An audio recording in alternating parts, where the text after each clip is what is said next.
Sabi nila, ang panalangin ay kayang magpatibag ng bundok.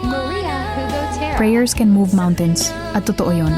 Dahil may mga bundok sa buhay na hindi kayang galawin ng lakas, talino, o pera. Mga problemang sobrang bigat na parang wala ng pag-asa. Pero sa bawat tahimik na panalangin, sa bawat luha na inilalabas mo habang kausap mo ang Diyos, may unti-unting nangyayaring pagbabago. Maaring hindi agad mawala ang problema, pero pinapalakas niya ang puso mo para hindi ka sumuko. Kaya kung pakiramdam mo ngayon ay napakalaki ng bundok na kinakaharap mo, huwag kang matakot, manalangin ka lang.